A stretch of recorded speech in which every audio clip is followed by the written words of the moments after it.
नमस्कार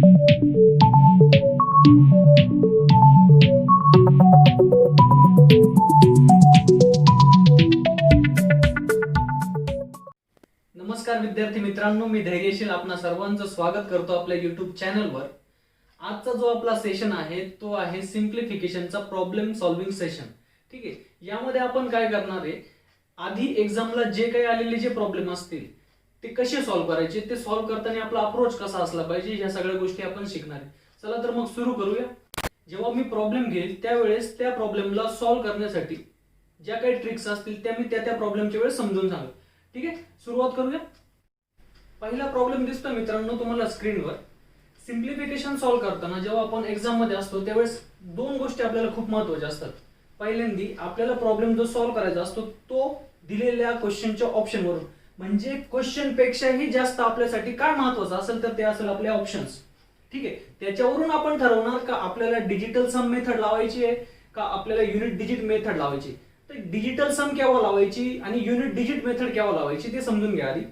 आता ऑप्शन मध्ये इथं मला दिसतंय, पहिल्यात सगळ्यात आधी आपण बघणार का आपल्याला युनिट डिजिट मेथड कामी येते का, आणि ती मी कशी ओळखणार, तर मी सरळ सरळ ऑप्शनचे जे एकक स्थानचे अंक आहे किंवा युनिट डिजिट आहे ते मी सरळ सरळ बघून घेणार। तर मला इथं किती दिसतोय, 5, इथं 0, इथं 3, इथं 7 आणि इथं 8। मग मला जर युनिट डिजिट सर्वांचे वेगवेगळे दिसताय तर मी सर्वात आधी काय लावणार, युनिट डिजिट मेथड। आणि नंतर जर मला ऑप्शन मध्ये जर रिपीट दिसले किंवा युनिट डिजिट रिपीट होत आहे तर त्यावेळेस मात्र मी लावल डिजिटल सम। आता इथं मी बघितलं, इथं मला ऑप्शन मध्ये सरळ सरळ दिसते सगळे ऑप्शन वेगवेगळे किंवा ऑप्शन मधल्या एकक स्थानचा अंक वेगवेगळा आहे, तर मी सरळ सरळ काय लावू, युनिट डिजिट मेथड। मग आता ही लावायची कशी बघा। युनिट डिजिट मेथड आहे म्हटल्यावर फक्त आपल्याला युनिट डिजिटच घेणं देणे, जे मी पहिल्या पार्ट मध्ये तुम्हाला समजून सांगितलं। मग आता याचा वापर कसा करायचा बघा। आता एवढा सगळा मोठा प्रॉब्लेम दिसतोय त्याचं सोल्युशन आपण फक्त 5 ते 10 सेकंदात काढणार। ते कसं करणार बघा। इथं मला एकक स्थानी दिसले 2, इथं दिसले मला 5, इथं 6, मायनस हा क्वेश्चन मार्क मला काढायचा म्हणून जसाच्या तसा, इज इक्वल टू हे 8 प्लस हे 2। ठीक आहे, तर आता एवढं आपण मॅक्सिमम किती वेळात सॉल्व्ह करू शकतो, 10 सेकंद। ठीक आहे, 10 सेकंदात आपण सॉल्व्ह करू शकतो। ठीक आहे, मग बघूया। 6 आणि 5 आणि 2 या तिघांची जर ऍडिशन केली तर मला भेटतील किती, 13। ठीक आहे, हे 13 हे मायनस क्वेश्चन मार्क आणि इकडे ह्या दोघांची ऍडिशन 10। बर, हे मायनस क्वेश्चन मार्क इकडे जाऊन प्लस होईल आणि हे प्लस 10 इकडे मायनस होतील, म्हणजे सरळ सरळ इथे फक्त एवढं येईल। ठीक आहे, इथपर्यंत आलो आणि याचाच आन्सर आपल्याला भेटेल किती, 3। म्हणजे क्वेश्चन मार्कच्या जागी जी संख्या येणार आहे तिच्या एकक स्थानी अंक कुठला असेल, 3, आणि हे 3 आपल्याला फक्त इकडे सापडायचे आणि हे मला दिसले इथं, म्हणून आपला आन्सर काय असेल, सी, ऑप्शन सी। परत एकदा सांगतो, आपण काय केलं, एकक स्थानचे अंक घेतले 2, 5, 6, 2, 5, 6। हा क्वेश्चन मार्क आपल्याला काढायचा होता म्हणून क्वेश्चन मार्क जसाच्या तसा खाली घेतला। इथले 8 घेतले, हे 2 आणि आपण सरळ सरळ सॉल्व्ह केलं। 8 आणि 2 हे 10, या तिघांची ऍडिशन ही 13 इथे लिहिली। हे क्वेश्चन मार्क जसाच्या तसं खाली घेतलं, हे 10 इकडे प्लस इकडे जाऊन मायनस झाले आणि हे क्वेश्चन मार्क इकडे मायनस इकडे जाऊन सरळ सरळ प्लस झाले। ह्या दोघांची सबट्रॅक्शन केलं आणि मिळाले मला 3। आणि हे 3 आपण काय काढले, हे सर्व आपण काय घेतले, तर फक्त आपण युनिट डिजिटचा विचार करतोय म्हणून आपल्याला फक्त इथं 3 भेटले। आणि याच्यावरून आपल्याला काय समजलं का जे काही उत्तर असेल त्याच्या युनिट डिजिटला काय असेल, 3। आणि आपण इथं सापडलं, इथं मला दिसले इथं 3, म्हणून आपला आन्सर काय असेल, ऑप्शन सी।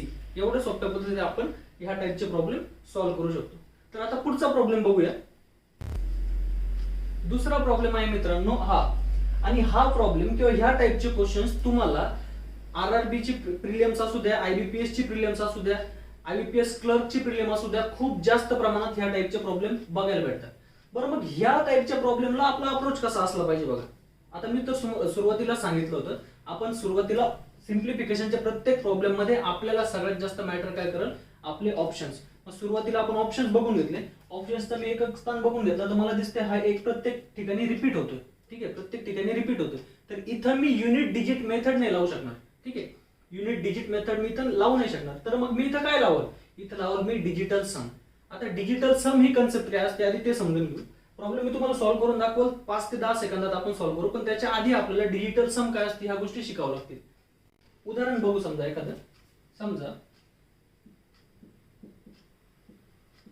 आता ही संख्या आहे, या संख्येचा आपल्याला काढायचं आहे डिजिटल सम। या संख्येचे डिजिटल सम आपल्याला काढायचे, तर काय करायचं, डिजिटल सम म्हणजेच काय, ह्या संख्येमध्ये असणारे जेवढे अंक असतील त्यांची ऍडिशन करत जायचं जोपर्यंत आपल्याला एक अंकी संख्या भेटत नाही. बघा कसं, 2 अधिक 1 3, ठीक आहे, इथपर्यंत आले. 3 अधिक 7 10, 10 अधिक 5 15, 15 आणि 3 18, 18 आणि 2 20, ठीक आहे, 18 आणि 2 20, 20 म्हणजेच किती रे? आता इथं 2 अंकी संख्या आली ना, मी काय सांगितलं एक अंकी संख्येपर्यंत जायचं. मग परत 2 अधिक 0 किती होईल रे? 2. म्हणजे ह्या पूर्ण संख्येची डिजिटल सम किती असत? 2. इथपर्यंत आले. आता दुसरं बघूया एखादं उदाहरण.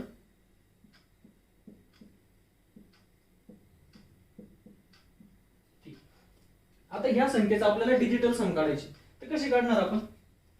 7 आणि 5 12, 12 आणि 1 13, 13 आणि 3 16, 16 आणि 9 25, 25 अधिक 5 30, 30 आणि 7 37, 37.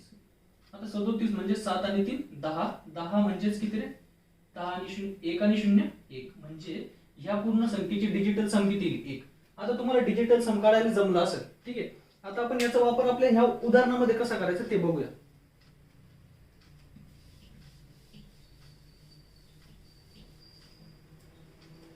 जेव्हा आपण डिजिटल सम काढतो ना, किंवा डिजिटल समचा आपण जेव्हा वापर करतो त्यावेळेस पर्सेंटेज आणि पॉइंट आपण इग्नोर करत असतो. त्याने आपल्या कॅल्क्युलेशनवर काहीच फरक पडत नाही. आता ह्या प्रॉब्लेमला मी डिजिटल सम मेथडने कसं सॉल्व्ह करेल बघा. 65. आता याची डिजिटल सम किती येईल रे? 5 आणि 5 10 आणि 11, बरोबर. 11 म्हणजेच 1 आणि 1 2, म्हणजे 65 ची डिजिटल सम किती आली? 2. हे पर्सेंटेज मी इग्नोर केलं. ऑफ म्हणजे गुणाकार, इथपर्यंत आले सगळे. ऑफ म्हणजे गुणाकार. त्याच्यानंतर 4 आणि 2 6, 6 आणि 1 7, म्हणजे याची डिजिटल सम येईल 7 प्लस 35, 5 आणि 3 8, हे ऑफ मी इथे घेतले गुणाकार. 4 आणि 4 8 आणि 1 9, इथपर्यंत आले सर्व.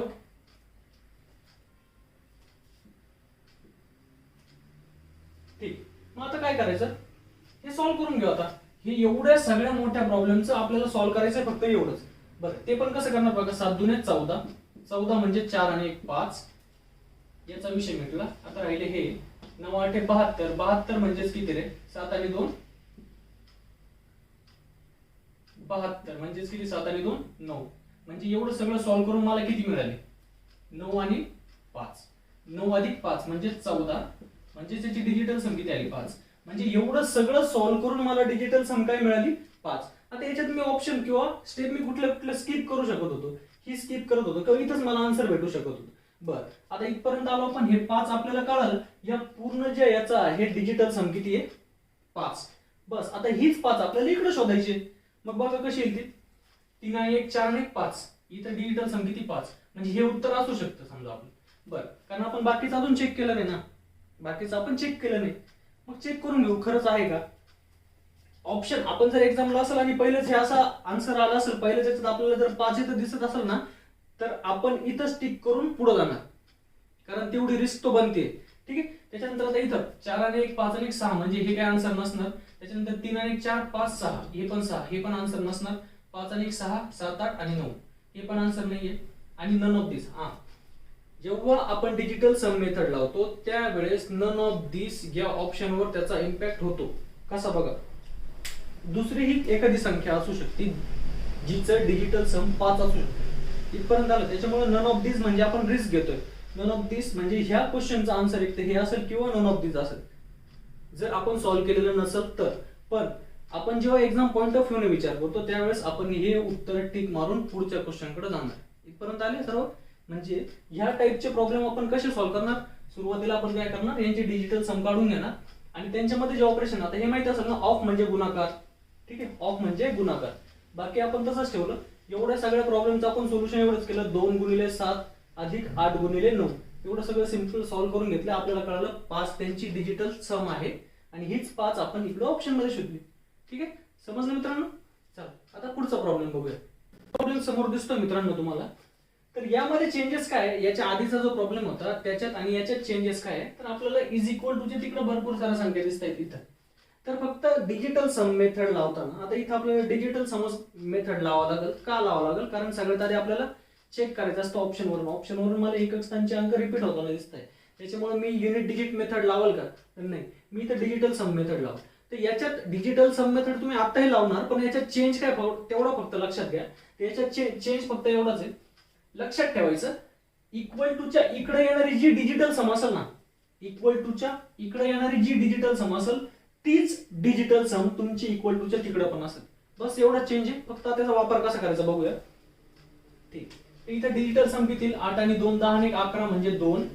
ठीक आहे, ऑफचे तिथं गुणाकार 6 आणि 2 8 अधिक 4 2 8 आणि 1 9 गुणिले 3 आणि 1 4 इक्वल टू, हे क्वेश्चन मार्क मी इथे लिहिलं, ऑफच्या जागी गुणिले आणि याचे ऍडिशन 8 आणि 4 12 12 आणि 10 22 आणि 1 23 23 म्हणजेच किती? 5. ठीक आहे, इथपर्यंत आलो. आता हे सॉल्व्ह केलं मी.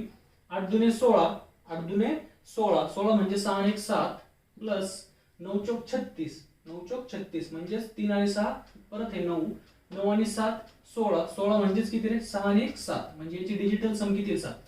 म्हणजे एवढं सगळं इथपर्यंत आपण सॉल्व्ह केल्यानंतर आपल्याला डिजिटल सम भेटणार किती? 7.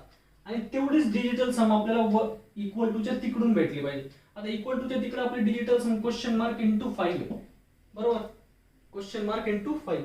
मग मी इथं काय ठेवलं पाहिजे? का त्या दोघांचा गुणाकार त्याची डिजिटल सम, म्हणजे ही इथं मी कुठली संख्या ठेवल इथं क्वेश्चन मार्कच्या जागेवर, की ती संख्या या संख्येसोबत गुणाकार केल्यानंतर त्यांची डिजिटल सम जी येईल ती मला 7 भेटेल. तर ती कोणती संख्या आहे? ऑप्शन सरळ सरळ पुट करणार ते सोपं जाणार आपल्याला. हे 5 मी आधी पुट केले, तर 5 5 25 25 म्हणजे 5 आणि 2 7 भेटला आन्सर मला. इथपर्यंत आले. इथं मी पहिलंच ऑप्शन इथं पुट केलं, पहिलंच ऑप्शन मी इथं पुट केलं. 5 गुणिले 5 25, हेच 25 25 म्हणजेच 5 आणि 2 7, हे 7 आणि हे 7 इक्वल झाले. आता तुम्ही म्हणसाल जर पहिल्यांदा जर नसतं भेटलं तर काय केलं असतं, किंवा हे 55 आले असतं तर मग काय केलं असतं. तर हे 55 जेव्हा मला इथं वापरायचे असते ना, तर मी कसे वापरले असते बघा. 5 अधिक 5 10. आता यांची पण डिजिटल सम घ्यावं लागेल ना. 5 अधिक 5 10 10 म्हणजेच 1 अधिक 0 1. आता मी जर इथं 1 जर ऍड केला असता, इथं जर मी नुसता 1 जर पुट केला असता हे दुसऱ्या ऑप्शनचा, तर 5 गुणिले 1 किती रे? 5 7 झाले असते का ते? नाही. ठीक, समजा हे 6 मी पुट केले असते इथं. 6 गुणिले 5 30 30 म्हणजेच किती? 3 अधिक 0 म्हणजेच किती? 3. तरी पण ते 7 झाले नसते. आणि इथं समजा राहिले आता हे 5 आणि 5 10 आणि 2 12 12 म्हणजेच किती? 2 आणि 1 3. परत इथं जर मी 3 पुट केले असते 5 3 15 15 म्हणजे 5 आणि 1 7, ते पण याच्यासोबत मॅच झाले नसते. म्हणजे या क्वेश्चनचा आन्सर आपला आला किती? ऑप्शन पहिलं. आणि असाच अप्रोच असू द्या. इथं फक्त चेंज काय होता, किंवा इथं लक्षात ठेवायची गोष्ट फक्त एवढीच आहे, इक्वल टूच्या एका बाजूला जेवढी डिजिटल सम येईल ना, तेवढीच डिजिटल सम तुमची इक्वल टूच्या दुसऱ्या बाजूला पण येणार. आणि हीच ती मेथड आहे मित्रांनो, की जी तुम्हाला ह्या टाईपचे क्वेश्चन 15 ते 20 सेकंदात सॉल्व्ह करून देणार. तुम्ही जेवढी जास्त प्रॅक्टिस करणार तेवढ्या फास्ट तुम्ही याचा आन्सर काढू शकता. आणि याच्यापेक्षा सोपी मेथड ह्या टाईपच्या प्रॉब्लेमला नाही. ठीक आहे मित्रांनो, तर प्रॅक्टिस करा, ही जमल तुम्हाला. ठीक आहे, तर आता पुढचा प्रॉब्लेम बघूया. पुढचा प्रॉब्लेम मित्रांनो हा आहे. या टाईपचे प्रॉब्लेम आपल्याला बऱ्याचदा प्रिलिम्स मध्ये दिसतात. आता ह्या टाईपचे क्वेश्चन आपण कसे सॉल्व्ह करतो बघा. आता ह्या टाईपचे क्वेश्चन सॉल्व्ह करण्यासाठी 2 मेथड आहे. पहिली मेथड असेल आपली डिजिटल सम. आपण मोस्टली प्रेफर करणार डिजिटल समच. किंवा दुसरी एक मेथड आहे ती मी तुम्हाला हे एकदा डिजिटल समने आन्सर काढून दाखवतो, त्याच्यानंतर दुसरी मेथड सांग. तर काय करायचं? डिजिटल सम. इथं डिजिटल समच का लावणार? कारण मी ऑप्शन मध्ये बघितलं मला एकक स्थानचा अंक रिपीट होताना दिसतोय, त्याच्यामुळे मी युनिट डिजिट मेथड लावल का? नाही. तर मी लावल काय आता? डिजिटल सम. बस डिजिटल सम टाकायची. खूप सोपं आहे. 7 त्रिक 21 21 म्हणजे 2 आणि 1 3, म्हणजे याची डिजिटल सम येईल 3 गुणिले 7 दुने 14 14 म्हणजे किती? 4 आणि 1 5 आणि ही गुणिले 7. ठीक, 5 त्रिक 15 15 म्हणजे 5 आणि 1 6 गुणिले हे 7 7 7 42 42 म्हणजे 4 आणि 2 6. म्हणजे एवढं सगळं सॉल्व्ह करून आपल्याला भेटणार किती? 6. म्हणजे याची डिजिटल सम आहे 6. हे 6 आता इकडे चेक करूया आपण. 4 आणि 2 6 6 आणि 8 14 14 आणि 8 22 22 आणि 3 25. ठीक आहे, 25 25 म्हणजे 5 आणि 2 7, म्हणजे हे आन्सर आपलं नसणार. इथं 7 आणि 3 10 10 आणि 8 18 18 आणि 19 19 आणि 4 23 23 म्हणजे 3 आणि 2 5. हे पण आन्सर असेल का मग आपलं? नाही. ठीक, पुढचं 7 आणि 3 10 10 आणि 8 18 18 आणि 3 21, 21 आणि 4 25, परत 25 म्हणजे आपला होतं 7, म्हणजे हे पण आन्सर असेल का? नाही. ठीक आहे. 8 आणि 3 11, 11 आणि 8 19, 19 आणि 1 20 आणि 4 24, 24, 24 म्हणजेच किती? 2 आणि 4 6, आणि हे 6 आपल्याला पाहिजे होते. मिळालं, म्हणजे आपला आन्सर काय असेल? Option number 4. तर क्रॉस चेक करण्यासाठी पुढचं पण चेक करून बघू. 6 आणि 3 9, 9 आणि 8 17, 17 आणि 1 18, 18 आणि 4 22, 22 म्हणजेच किती रे? 2 आणि 2 4. ठीक आहे. आणि आपल्याला पाहिजे होतं 6, म्हणजे आपला आन्सर किती असेल इथं? Option number 4. ठीक आहे. पुढचा प्रॉब्लेम बघू. पुढचा प्रॉब्लेम आहे मित्रांनो, आता जनरली जर हा प्रॉब्लेम जर आपण ट्रॅडिशनल वेने सॉल्व्ह करायला गेलो तर आपल्याला खूप जास्त वेळ लागेल. तर जनरली ह्या प्रॉब्लेम मागचं लॉजिक किंवा त्यांना आपल्याकडून अपेक्षित काय असते ह्या गोष्टी आपण बघू. तर ह्या ज्या प्रॉब्लेम असतात, हे प्रॉब्लेम सॉल्व्ह करायची जी ट्रिक असते तिला म्हणतात 9 बेस ट्रिक. ठीक आहे, 9 बेस ट्रिक. ते तिचा वापर कसा करतात बघा. सुरुवातीला बघून घ्यायचं, जेवढे 9 असतील ना, जेवढे 9 असतील, इथे किती 1 2 3 4 5, जेवढे 9 असतील तेवढ्याच संख्या पाहिजे किंवा संख्या कमी पाहिजे. मी काय सांगितलं? जेवढे 9 असतील तेवढ्याच या संख्या पाहिजे किंवा संख्या कमी पाहिजे. ठीक आहे, म्हणजेच कसं बघा, इथं 9 मला 5 दिसली, इथं संख्या पण मला 5 पाहिजे किंवा 5 पेक्षा कमी पाहिजे. इथपर्यंत आलो. ठीक. मग आता करायचं काय बघा, संख्या बघून घ्यायच्या आणि इक्वल नसतील तर इक्वल बनवून घ्यायच्या. इक्वल जर संख्या नसतील, म्हणजे 9 जेवढे तेवढेच संख्या नसतील तर त्या बनवून घ्यायच्या. कशा बनवायच्या पुढच्या प्रॉब्लेम मध्ये बघू. सुरुवातीला काय करायचं ते आधी शिकून घेऊ. काय करायचं, सुरुवातीला एकक स्थानचा जो अंक असेल ना त्याला सर्कल मारून घ्या. उरलेली संख्या आहे ना ही जशीच्या तशी लिहून घ्या. 2 3 4 7, आणि जिला सर्कल मारलं ना तिच्यातून फक्त 1 मायनस करा. तिच्यातून फक्त 1 मायनस करा. तो इथे लिहून घ्या. तो तुमच्या इथे येतील मग 7. ठीक आहे, इथपर्यंत आले. हे कशाला कळलं? काय करायचं, ही संख्या जशीच्या तशी लिहून घ्यायची, फक्त शेवटची जी संख्या असेल तिच्यातून 1 मायनस करायचं. 8 मधून 1 मायनस केला, इथे तुम्हाला भेटले 7. ठीक आहे, पण नंतर काय करायचं, फक्त ह्या संख्येमधून ही संख्या मायनस करत चालायची आणि इथं लिहित चालायची. कसं बघा, हे 9 मायनस हे 2, 9 मधून 2 गेले 7. ठीक आहे, परत ह्या 9 मधून हे 3 गेले, तुम्हाला मिळाले 6. ह्या 9 मधून हे 4 गेले, तुम्हाला मिळाले 5. ह्या 9 मधून हे 7 गेले, तुम्हाला मिळाले 2. आणि ह्या 9 मधून हे 7 गेले, तुम्हाला मिळाले 2. आणि हे जे आलेलं असेल हे असेल तुमचं आन्सर. ठीक आहे, काय केलं बघा, जी संख्या होती तिच्या फक्त शेवटच्या संख्या जी होती तिला फक्त मी काय केलं, सर्कल केलं. बाकी उरलेली संख्या मी जशीच्या तशी लिहून घेतली आणि तिच्या शेवटची जी संख्या होती तिच्यातून 1 मायनस केला, तो इथं लिहिला. आणि नंतर मी काय केलं, ह्या संख्येचं लक्षात यावं म्हणून मी तिथं मार्क करून घेतलं. आणि नंतर ह्या संख्येतून ही संख्या फक्त मायनस करत चाललो. 9 मधून 2 गेले 7, 9 मधून 3 गेले 6, 9 मधून 4 गेले 5, 9 मधून 7 गेले 2, परत 9 मधून 7 गेले 2. हे असेल तुमचं आन्सर. तुम्ही कॅल्क्युलेटरवर पण चेक करू शकता. आता मी तुम्हाला सांगत होतो इक्वल करायच्या कशा बघा. आता समजा मी म्हटलं, समजा संख्या अशी असते,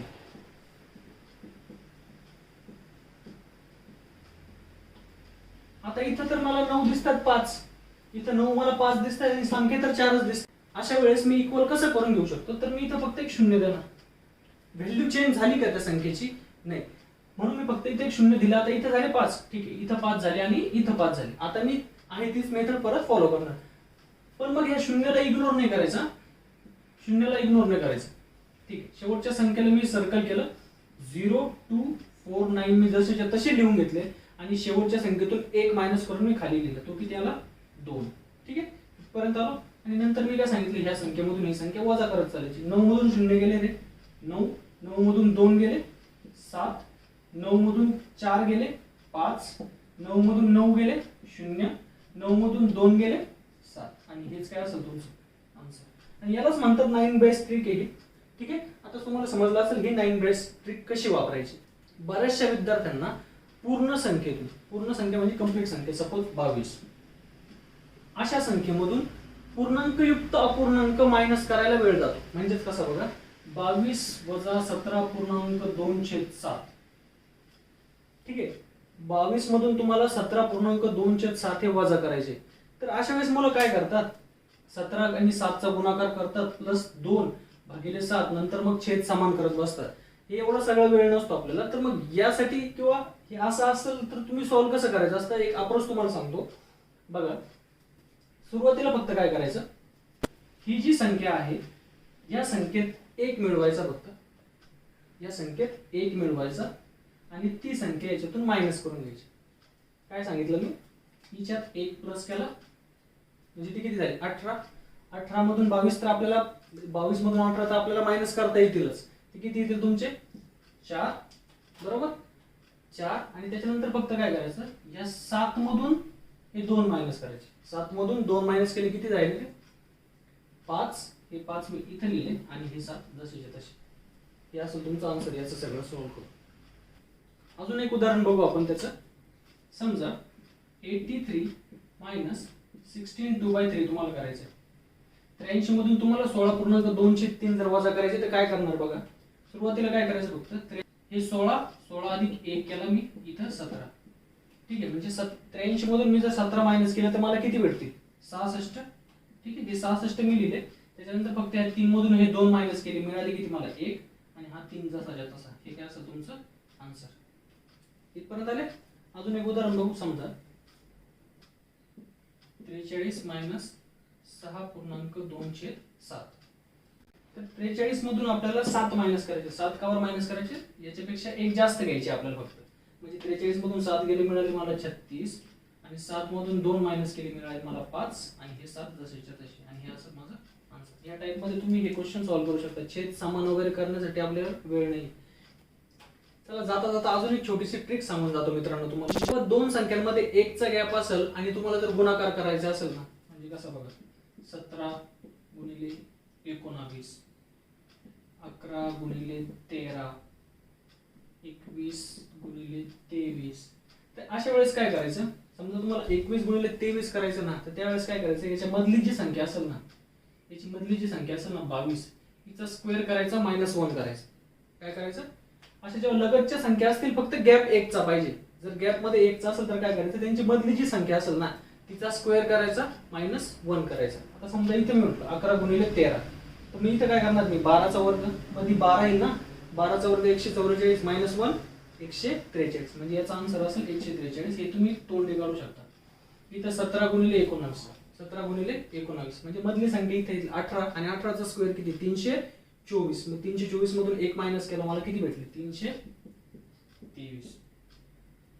21 आणि 23 मध्ये 22 चा वर्ग आपल्याला माहिती किती आहे 484. 484 -1 483, म्हणजे याचा आन्सर असेल 483.